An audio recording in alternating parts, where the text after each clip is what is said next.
السلام علیکم،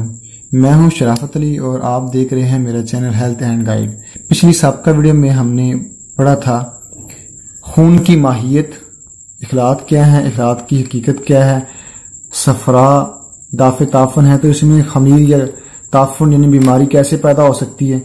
سودا اتنا خشک ہے تو اس میں تعفن یا خمیر کیسے پیدا ہو سکتا ہے، یہ ساری حقیقت ہم نے سابقہ لیکچر میں پڑھی تھی۔ تو آج اسی ویڈیو سے آگے جو اگلا ہمارا ٹاپک ہے وہ ہے مرض کب، کیسے اور کہاں پیدا ہوگا۔ چونکہ یہ سوال تھا کہ مرض کے بارے میں آپ نے نہیں بتایا کہ کس طرح اور کیسے پیدا ہوگا، تو یہاں پہ چند سوالات ہیں تو یقیناً آپ کے یہ سوالات جو ہیں اور اگر رہ بھی جاتے ہیں تو پھر ہم اگلی نیکسٹ ویڈیو میں ہم شروع کریں گے۔ یہ بہت ہی اہم ایک ٹاپک ہے، بالکل آسان ہے کہ مرض کیسے، کب اور کہاں پیدا ہوتا ہے۔ پہلا سوال ہے، کیا مرض کا پیدا ہونا فطرت کے کسی اصول و قوانین کے تحت ہوگا یا مرض کے پیدا ہونے میں کوئی اور اصول یا قانون یا نہیں ہوگا یا ویسے ہی پیدا کوئی مرض ہو جاتا ہے۔ دوسرے نمبر پہ ہے، خمیر و تعفن کہاں پیدا ہوگا، یعنی مرض جو ہے جو خمیر و تعفن کا نتیجہ ہوتی ہے کیسے پیدا ہوگی۔ تیسرا سوال ہے، جراثیم جس میں بیکٹیریا، وائرس، فنگس وغیرہ آتی ہے کہاں حملہ آور ہوں گے اور کیسے ہوں گے۔ چوتھا سوال ہے، کیا جراثیم ہمارے لیے نقصان دہ ہیں یا کہ نہیں۔ قوت مدافعت کن لوگوں کی مضبوط ہوگی یا ہوتی ہے۔ اگر ایک شخص کی اس کے جسم میں خلط بڑی ہوئی ہے اور وہ جراثیم سے دور ہے تو کیسے وہ بچ رہا ہے یا کیسے بچ چکا ہے، یا اس کے ساتھ بیماری کے حوالے سے کیا اس کے ساتھ کنڈیشن ہوگی۔ تو پہلے ہم سوال کی طرف چلتے ہیں،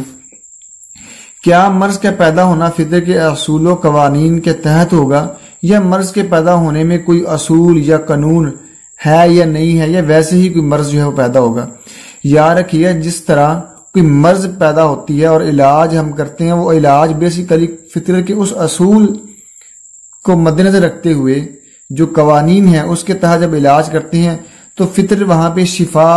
دیتی ہے، یعنی کہ شفا کا جو عمل ہوگا وہ بغیر کسی قانون و اصول کے بغیر نہیں ہو سکتا، اور یہی وہ اصول و قوانین ہیں کہ جن پر چل کر ایک معالج کسی مریض کی مرض کو بہتر کرنے کی کوشش کرتا ہے۔ یعنی کہ جو چیز اپنی فطرت سے ہٹی ہوئی ہے یا فطرت سے ہٹ چکی ہے تو ہم اس کو دوبارہ فطرت کی طرف لوٹا رہے ہوتے ہیں یا اس کی فطرت کی طرف لے جانے میں اس کی معاونت، ہیلپ ادویات کے ذریعے، سجیشن کے ذریعے کر رہے ہوتے ہیں۔ کوئی بھی مرض جب پیدا ہوتا ہے تو وہ اصول و قوانین سے ہٹ کے پیدا نہیں ہوگا، اور جب علاج کے ذمے میں آئے گا تب بھی اصول و قوانین ہی لاگو ہوں گے۔ یقیناً جب اگر آپ نظم مفاضہ کو سمجھتے ہیں تو یقیناً میری اس بات کو آپ سیکنڈ کریں گے۔ اگلا سوال ہے، خمیر و تعفن کہاں پیدا ہوگا، یعنی مرض کیسے پیدا ہوتی ہے۔ یعنی کہ پچھلا جو ہم نے سابقہ لیکچر ہم نے پڑھا تھا تو وہاں پہ کسی نے یہ سوال بھی کیا تھا کہ خمیر و تعفن کے بعد جو مرض ہوگا، یعنی کہ جو تعفن جو خمیر ہے وہاں پہ جو مرض ہوگا وہ کیسے ہوگا۔ تو یہاں پہ اس کی میں نے بالکل آسان یہاں پہ بیان کرنے کی کوشش کی ہے۔ یقیناً یہ بہت ہی آسان ہے، اس کو سمجھنا بھی آسان ہے اور آپ کے لیے اس کو یاد کرنا اور بھی آسان ہے۔ یہ یقیناً آپ سمپل آرگن اگر آپ سمجھتے ہیں، اس پہ پہلے میں لیکچر دے چکا ہوں کہ تحریک، تحلیل اور تسکین، یہاں پہ مزید یہاں پہ بتانے کی میں کوشش کروں گا۔ تحریک کا مطلب ہے بڑی ہوئی خلط، یعنی خلط بڑھ رہی ہے، یعنی کہ ضرورت سے زائد ہے۔ تحلیل یعنی کم ہو رہی ہے، تسکین کم ہو چکی ہے۔ اچھا، یہ ایک قانون ہے، ایک پرنسپل ہے، ایک اصول ہے جو صابر ملتانی صاحب نے بہت ہی آسان جو ہے کر دیا ہے۔ اس پر چل کر ایک مریض کو سمجھتے اس کی مرض کو علاج کرنا بڑا ہی آسان ہو چکا ہوا ہے۔ یعنی کہ تحریک کا مطلب ہے کہ خلط بڑھ رہی ہے، جس کا مطلب ہے کہ ضرورت سے زائد بڑھ رہی ہے۔ یاد رکھیے گا، جب کوئی چیز ضرورت سے زائد بڑھے گی تو وہاں پہ خمیر پیدا ہوگا، یعنی کہ جو فضلہ ہے وہ فضلے کی زمرے میں آئے گا۔ جو چیز بڑی ہوئی ہے، یعنی کہ جو چیز آپ کے جسم کے اندر پیدا ہو رہی ہے، اگر تو وہ ضرورت کے مطابق پیدا ہو رہی ہے تو اس کا مطلب ہے کہ آپ کی باڈی میں خمیر و تعفن پیدا نہیں ہوگا۔ یہی وجہ ہے کہ جو روزے ہیں، روزوں کے بہت سے طبی فوائد ہیں، اگر اس پہ ریسرچ کی جائے بہت سے امراض جو ہیں وہ روزوں کی مدد سے، یعنی کہ بھوک کے ذریعے یا روزہ جو رکھا جاتا ہے وہ بیسیکلی اس کے مختلف مقاصد ہیں، یعنی کہ فطرت جو ہے اللہ تعالیٰ کی ذات آپ کو تقوی اختیار کرنے کے لیے ایسا کر رہی ہوتی ہے۔ البتہ اپنی اصل موضوع کی طرف چلتے ہیں۔ ضرورت سے زائد جب خلط بڑھے گی تو وہ ضرورت سے زائد ہوگی، اور وہاں پہ خمیر و تعفن کا پیدا ہونا فطری ہوگا، اور وہاں پہ بیکٹیریا جس کی ہم نے پہلے بات کی، یعنی کہ خمیر و تعفن کو ختم کرنے کے لیے وہاں پہ فطری طور پر، اب یہ دیکھیے یہ اہم ٹاپک ہے کہ کیا قانون کے سے ہٹ کے بیماری آئے گی؟ نہیں آئے گی، بلکہ جو جراثیم آئیں گے جس میں بیکٹیریا بھی ہو سکتے ہیں، وائرس بھی ہو سکتے ہیں، فنگس بھی ہو سکتا ہے، امیبیا یعنی کہ جتنے بھی مائکروبز ہیں جن کو ہم جراثیموں کے نام سے جانتے ہیں، وہاں پہ ان کا آنا فطری ہوگا، اور وہ فطری عمل کے تحت ہی وہاں اس خمیر کو ختم کرنے کے لیے آئیں گے۔ ایک بات یہاں پہ واضح رہے، یہ جو ہم نے جو جھنجھٹ جس میں پھنسے ہوئے ہیں کہ وائرس، بیکٹیریا، اور اسے ہم جان چھڑانے کی کوشش کر رہے ہوتے ہیں، یاد رکھیے گا، یہ آگے ہم اس کی بات کریں گے کس طرح یہ آپ کے لیے فائدہ مند ہے۔ یہ آپ کو مرض پیدا کرنے کے لیے، ہاں اس کے منفی اثرات بھی باڈی پہ ہوتے ہیں، لیکن یہ آپ کی اصل میں اس خمیر کو جو باڈی میں پیدا ہو رہا ہے فطری طور پر قانون کے تحت، ایک قدرت کے تحت وہاں پہ اس خمیر کو ختم کرنے کے لیے وہاں پہ آئیں گے، جس کی سادہ مثال اب لیجیے گا، موٹی میں مثال یہاں پہ دوں گا۔ یعنی جس طرح آپ نے دیکھا ہوگا جب کوئی چیز استعمال قابل نہیں رہتی تو وہاں پہ فطرت وہاں پہ اس کو ختم کرنے کے لیے، مٹی میں کنورٹ کرنے کے لیے وہاں پہ خمیر پیدا کرتی ہے، تب جا کے وہ مٹی میں کنورٹ ہوتا ہے، یہ سائیکلنگ جو ہے وہ چلتی رہتی ہے، اور یہ فطری قانون ہے۔ اگر یہ کام نہ ہو تو یہ آپ جتنے بھی فصلیں ہیں، ان کے گھاس پھوس، تنکے وغیرہ، پتے وغیرہ، یہ گلنے سڑنے کا جو عمل ہے یہ خمیر کے ذریعے ہے، اور یہ وائرس، بیکٹیریا، فنگس کے ذریعے ہی ہوتا ہے۔ اگر یہ نہ ہو تو یہ اتنے گند اس کا قرہ ارض میں پڑ جائے جس کا سنبھالنا، جس کو ختم کرنا انسان کے بس کی بات نہ ہو۔ یہ بیکٹیریا کی مدد سے ہی ہے کہ ہم ان پہ مکمل طور پر جو ہے قابو پا رہے ہوتے ہیں۔ لہٰذا یہ میں پہلے بھی پچھلی سابقہ ویڈیو میں بتا چکا ہوں کہ جو آپ کے اندر ہو رہا ہے وہ آپ کے باہر بھی ہے، اور باہر کا جو ہے ہو رہا ہے وہ آپ کے اندر بھی ہے، جس کو جہان اصغر اور جہان اکبر کے بارے میں کہا گیا ہے کہ جو قوانین و اصول آپ کی باڈی کے اندر ہو رہے ہیں وہ آپ کی باڈی کے باہر یعنی کہ اس کائنات میں بھی رونما ہو رہے ہوتے ہیں، اور یہ غور و غوص کرنے کے بعد یہ چیزیں آپ کو سمجھ آئیں گی۔ اور جو لوگ غور و فکر سے کام نہیں لیتے ان کی یہ بس کی بات نہیں، ان کے لیے باتیں عجیب لگیں گی، لیکن جو غور و فکر کرنے والے لوگ ہیں یقیناً میری اس بات کو سیکنڈ کریں گے، ان کے لیے سمجھنا بڑا آسان ہوگا۔ اچھا، یہاں پہ جو اگلا جو قانون ہے، جو بات سمجھنے والی ہے یہاں پر، وہ یہ ہے کہ سودا جب بڑھے گا تو یاد رکھیے گا تحلیل کا عمل بلغم میں ہوگا اور تسکین وہاں پہ صفرا ہوگی، یعنی کہ سودا جب بڑھے گا تو اس کا مطلب ہے صفرا کم ہو چکا ہے۔ یہی وجہ کہ سودا یہی ہوگا کہ صفرا بڑھ گیا ہے تو سودا جو ہے وہ صفرا بڑھا تو سودا بھی بڑھے گا، نہیں، بلکہ سودا جب بڑھے گا تو قانون کیا کہتا ہے کہ بلغم وہاں پہ کم ہو رہی ہوگی، یعنی کہ اصل میں سودا بلغم کو کم کر رہا ہوتا ہے، یعنی کہ اصولی طور پر وہاں پہ صفرا کم ہو چکا ہوگا اور بلغم جو ہے وہ کم ہو رہی ہوگی اور سودا بڑا ہوا ہوگا، اور یہ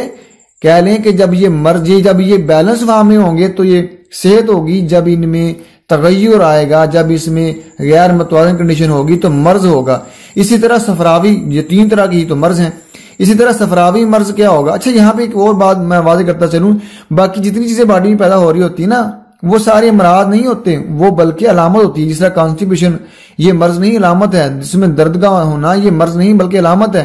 اس طرح نقصیر کا چلنا مرض نہیں بلکہ علامت ہے۔ اس طرح باقی چیزیں جو جسم میں پیدا ہو رہی ہوتی ہیں جن کو بعض امراض خیال کر رہے ہوتے ہیں بلکہ وہ امراض نہیں علامتیں ہوتی ہیں جو بتاتی ہیں، ایک معالج کو آسانی فراہم کرتی ہیں تشخیص میں، علاج میں، سمجھنے میں۔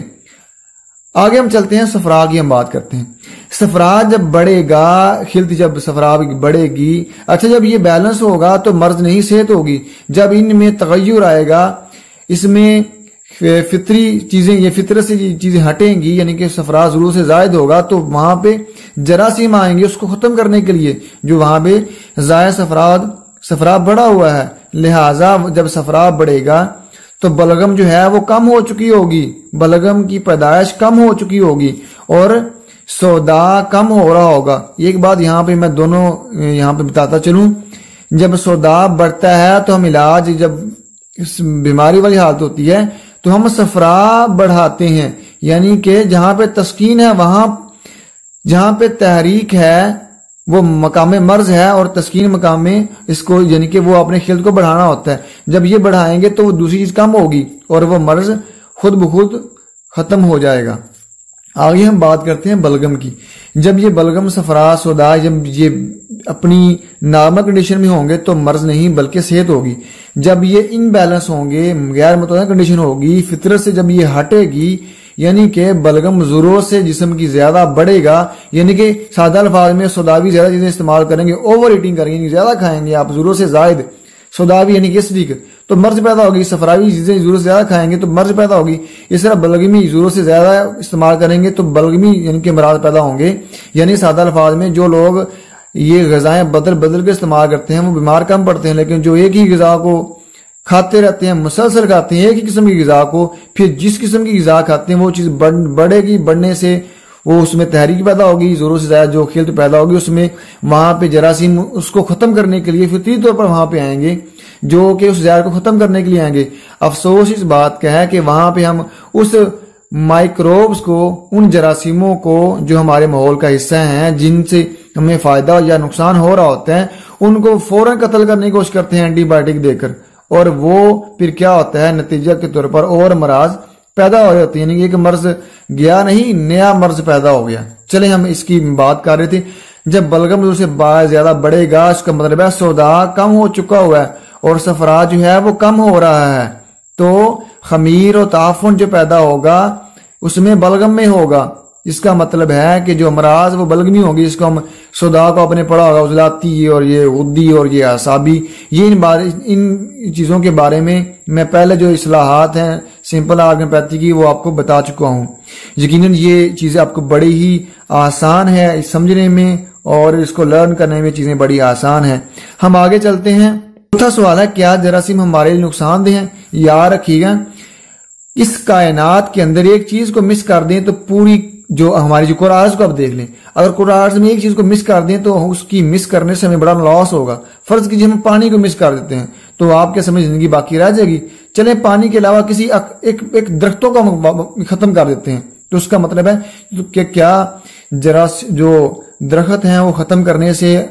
ہمیں کیا کیا نقصان ہوں گے؟ چلیں اسے ہٹ کر کسی ایک سبزی کا نام لے لیں، کسی ایک چیز کا، آپ لوہے کو ختم کر دیں، زندگی سے مس کر دیں، لوہے کو ختم کرنے سے آپ کی کتنی زندگی متاثر ہوگی۔ چلیں اسے ہٹ کے کوئی بھی چیز، آپ ایک چیز کا بھی نام لے لیں، آپ اس کو آپ مس کر دیں، اس کے مس کرنے سے آپ کے اس ماحول میں بڑا غیر متوازن کنڈیشن پیدا ہوگی۔ یاد رکھیے گا جراثیم جس میں بیکٹیریا، وائرس، فنگس وغیرہ یہ ہمارے ماحول کا حصہ ہیں، جن سے ہمیں فائدہ بھی ہو رہا ہوتا ہے، ہمیں نقصان بھی ہو رہا ہوتا ہے۔ اور غور و فکر کرنے والے لوگ ہیں وہ اس میری بات کو سیکنڈ کریں گے، ورنہ جو دوسرے لوگ ہیں جو غور و فکر نہیں کرتے ان کو یہ بات میری غیر مناسب لگے گی کہ جراثیم تو ہمیں بیماریاں پیدا کرتے ہیں، ہمیں اس سے کیا فائدہ مل سکتا ہے۔ یاد رکھیے گا دو طرح کے جراثیم ہیں، میں یہاں پہ مزید اضافہ کر رہا ہوں۔ وہ جراثیم جو ہمیں ڈائریکٹ فائدہ دے رہے ہوتے ہیں، ایک وہ جو ہمیں انڈائریکٹ فائدہ دے رہے ہوتے ہیں، یعنی کہ کچھ ہمیں ڈائریکٹ فائدہ دے رہے ہوتے ہیں اور کچھ ہمیں انڈائریکٹ یعنی کہ نقصان زیادہ اور لیکن کسی کی نہ دوسری طریقے سے ہمیں وہ فائدہ بھی دے رہے ہوتے ہیں۔ لہذا آگے ہم چلتے ہیں۔ پانچواں سوال ہے قوت مدافعت کن لوگوں کی مضبوط ہوتی ہے؟ یاد رکھیے گا یہ میں پہلے بتا چکا ہوں کہ جن لوگوں کے اندر ان کی باڈی میں اخلاق متوازن حالت میں ہوں گی، غیر متوازن حالت نہیں ہوگی، ان کی قوت مدافعت بڑی ہوئی ہوگی۔ سادہ الفاظ میں وہ لوگ جو غذاؤں کو بدل بدل کر، سبزیوں کو بدل بدل کر، گوشت، میٹ، اناج، پھل، سبزیاں، خشک پھل وغیرہ، خشک اناج وغیرہ بدل بدل کر استعمال کرتے ہیں، وہ لوگ بہت کم بیمار ہوتے ہیں، جو کہ ان کی کمیونٹی پہلے ہی زیادہ بڑی مضبوط ہوتی ہے۔ اور جن کے اندر یہی اخلاق غیر متوازن حالت میں ہوں گے تو وہاں پہ پھر ان کی قوت مدافعت کا کم ہونا فطری ہوگا، یعنی کہ وہ کسی نہ کسی اصول کی پیروی کر رہا ہوگا۔ لہذا ہمارا چھٹا سوال ہے اور آخری سوال ہے اگر ایک شخص کی اس کے جسم میں خلط بڑی ہوئی ہے اور وہ جراثیم سے دور ہے تو وہ کیسے بچ سکتا ہے؟ اس کی سادہ مثال سے ہم سمجھتے ہیں اس سوال کو۔ فرض کیجئے ایک شخص جس کو وائرس باڈی میں نہیں لگا، ہم کہتے ہیں کہ فرض کیجیے ہم کرونا وائرس کو لے لیتے ہیں، یا فرض کر لیتے ہیں ہم ہیپاٹائٹس کے وائرس کو لے لیتے ہیں، یا کسی بھی بیکٹیریل انفیکشن کو ہم لے لیتے ہیں، یاد رکھیے گا متاثر وہ شخص ہوگا جس کی باڈی میں پہلے ہی وہ خلط بڑی ہوئی ہوگی، اور اس کو چونکہ وہاں پہ بیکٹیریا کو خوراک چاہیے، وائرس کو خوراک چاہیے، فنگس کو خوراک چاہیے، اگر اس کی خوراک وہاں پہ موجود ہوگی یعنی خمیر و تعفن وہاں پہ موجود ہوگا تو وہاں پہ جراثیم اپنا ڈیرا ڈال لے گا، اگر نہیں ہوگا تو اس کا مطلب کیا ہوگا، امیونٹی مضبوط ہے اور وہ آئے گا بھی تو وہ ختم ہو جائے گا چونکہ اس کی خوراک ہی موجود نہیں۔ لیکن اگر اس کی آپ کی باڈی میں خوراک موجود ہوئی اور جراثیم وہاں پہ کسی سبب کے تحت وہاں پہ پہنچ گیا تو اس کا مطلب ہے خوراک ہونے کی وجہ سے وہ جراثیم آپ کی باڈی پر اپنا ڈیرا ڈالے گا، وہاں پہ اپنی بچے یعنی کہ مزید جراثیم پیدا کرے گا اور اس کے سبب آپ کی باڈی متاثر ہوگی، اور خمیر و تعفن مزید تب پیدا ہوگا جب وہ خوراک استعمال کرے گا۔ خوراک کو استعمال کرنے کے بعد اس کا جو سٹول یعنی کہ پیشاب و خانہ خارج ہوگا وہ مزید بیماریوں کا یا پیچیدگیوں کا یا باڈی سیلز کے متاثر ہونے کا یا باڈی سیلز ڈیڈ ہونے کا وہ پیش خیمہ ثابت ہوگا۔ یقیناً یہ ویڈیو بڑی ہی مفید ثابت ہوگی ان لوگوں کے لیے جن کو مرض کے حوالے سے کہ مرض کب پیدا ہوتا ہے، کہاں کیسے پیدا ہوتا ہے، اس بارے میں نہیں تھا علم۔ اگر اس ویڈیو کے متعلق آپ کا کوئی بھی سوال ہو تو نیچے کمنٹ میں پوچھ سکتے ہیں۔ اگر کوئی بھی سوال اس ویڈیو کو دیکھنے کے بعد آپ کا پیدا ہوا ہو جو شاید میں یہاں پہ جواب اس کا نہیں دے سکا تو آپ کمنٹ کی صورت میں پوچھ سکتے ہیں۔ اگر یہ ویڈیو اچھی لگی ہو تو لائک کریں، اگر بہت اچھی لگی ہو تو دوستوں کے ساتھ یعنی کہ جو آپ کے کولیگز ہیں، خاص طور پر جو طبیب لوگ ہیں جو آپ کے کلاس فیلوز ہو سکتے ہیں، ان کے ساتھ ضرور شیئر کریں۔ ویڈیو دیکھنے کا بہت شکریہ، اپنا بہت سارا خیال رکھیے گا۔ السلام علیکم۔